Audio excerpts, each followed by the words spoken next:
trató de apagar los fuegos de los separatismos a base de crear unas pequeñas Españas en otros lugares, cuando lo que quería la gente era democratizar la vida política, y había unas provincias que habían cuajado como tales. En ese viaje que hicimos Merino y yo, que íbamos muy concienciados porque era la época en que todavía no había autonomía, sino que había preautonomía, y preguntábamos a la gente qué se sentía. Desde luego, por el ESLA todos se sentían leoneses sin ninguna duda, y todos querían autonomía leonesa. Pero en Zamora preguntábamos a la gente, y me acuerdo, una especie de casino de gentes, yo creo que eran más jóvenes que yo, pero a mí me parecían unos ancianos. Entonces, ¿usted qué se siente?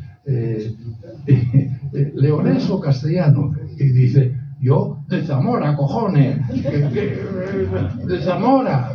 O sea, la provincia había cuajado. Entonces, ¿a qué viene montar estas autonomías cuando había costado 500 años crear una unidad nacional?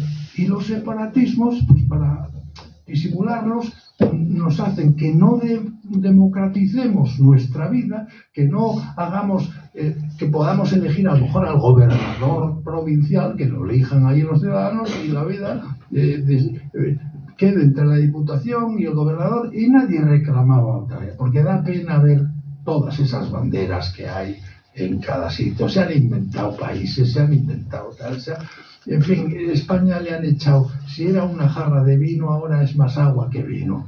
Y bueno, ese es uno de los errores. Otro es lo que se hizo con León. Lo que se hizo con León es un atropello, como diría Prada a tope, inconmensurable. Es una palabra que él emplea mucho. Yo, en este escrito que he hecho ahí, lo que vengo a decir es que el leonés tiene un arraigo enorme, tiene tanto arraigo como pueda tener aquellos que más parece que reivindican su tierra, vascos y catalanes. El arraigo del leonés se explica de modo ancestral, porque los que hemos nacido y hemos vivido allí lo hemos respirado. Es una atmósfera muy cargada de cosas que tienen mucho valor, pero que uno no sabe definir. Pero cuando vive fuera, yo ya llevo 60 años fuera, pues no me he olvidado de mi tierra me ha llenado.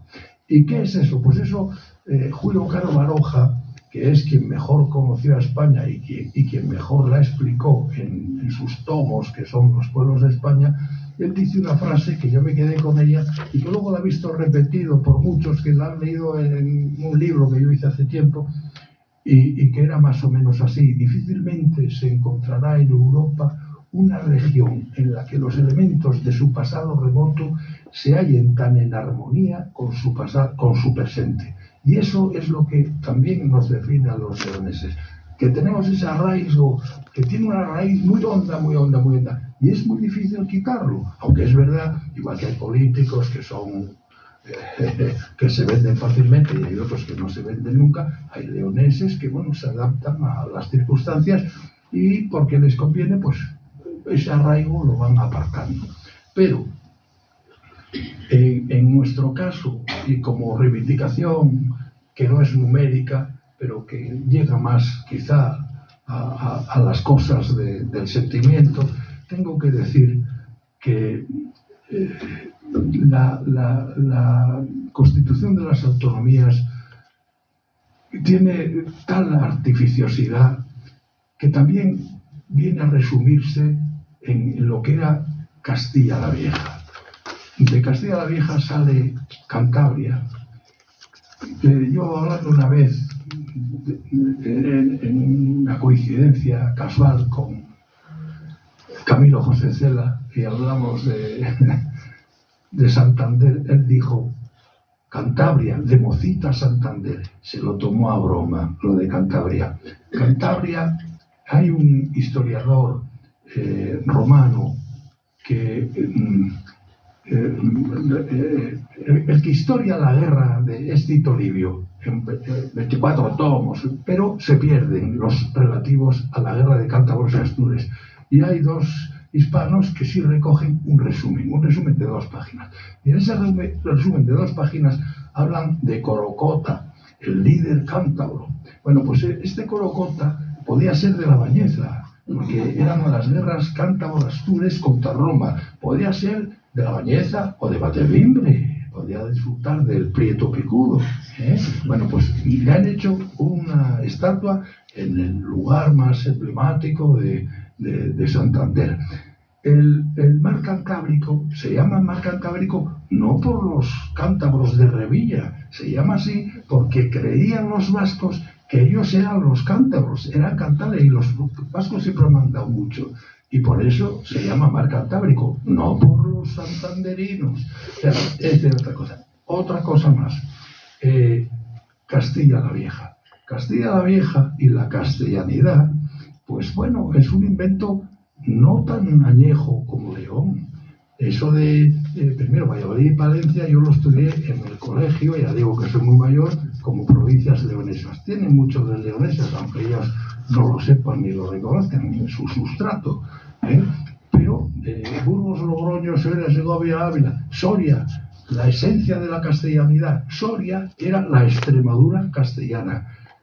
Segovia era la Extremadura castellana, Ávila era la Extremadura castellana. Quiero decir que cuando había la división entre reinos cristianos y reinos musulmanes, ellos pertenecían a la frontera, pero más bien inclinados hacia el lado musulmán. Esos ahora son Castilla la Vieja.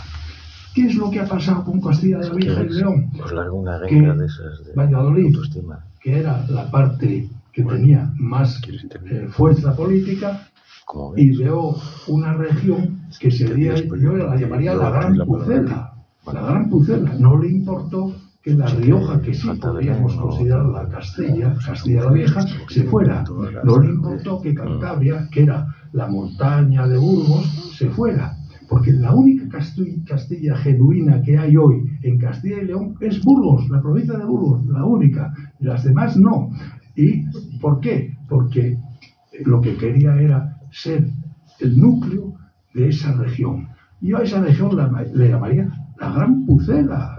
La Gran Pucela es lo que es, y ahí nos están destrozando a los leoneses. Y una cosa que la gente que vive fuera de León es muy consciente, yo ya, como digo, llevo 60 años, es cómo León no existe en España. León ha desaparecido de la historia de España. León desaparece. Yo llevo mucho tiempo estudiando esto y ahora me he dedicado no solo en ensayos, sino en mis novelas, que voy a hacer 4, ya llevo una publicada, otra que estoy acabándola y 2 que tengo presentes, para entender por qué el reino hegemónico era el reino hegemónico, y como dice don Julio González, por ejemplo, Fernando II, el antepenúltimo rey de León, nunca perdió una batalla, nunca, todas las ganó. Alfonso IX ya sabemos que es el padre del parlamentarismo.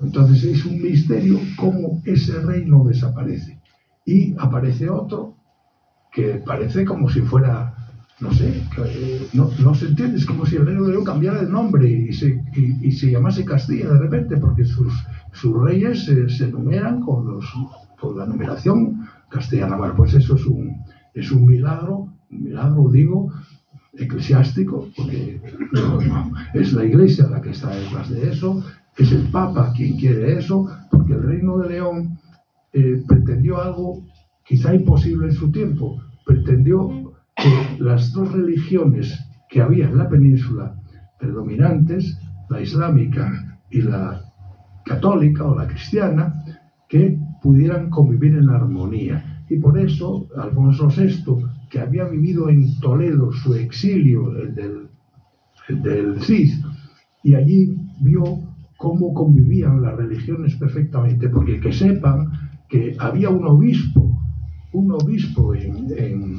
en Toledo que no se había roto esa administración eclesiástica desde los visigodos. Siempre había habido obispos en Toledo, y él aquello le conmueve, y entonces cuando toma Toledo se hace proclamar el emperador de las 2 religiones. Eso no gusta en Roma, no gusta en el Papa, y estoy resumiendo mucho las cosas. Inventan un campeón que es Castilla, y Castilla lo que hace es la política de cruzada que quiere el Papa. Una política de cruzada para la que León era renuente, no es que se negara porque era muy difícil, pero era renuente, no lo veía bien como Castilla, que dicen que viene de los muchos castillos que había. Si ustedes han ido a Alicante alguna vez, en la provincia de Alicante hay más castillos que en Castilla.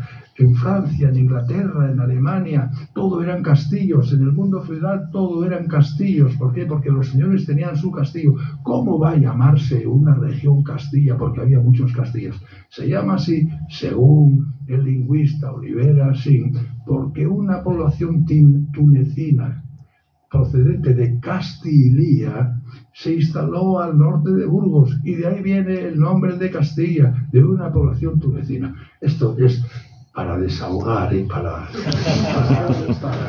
acabar un poco contentos después de las faenas que nos han hecho los de Castilla. Y muchas gracias.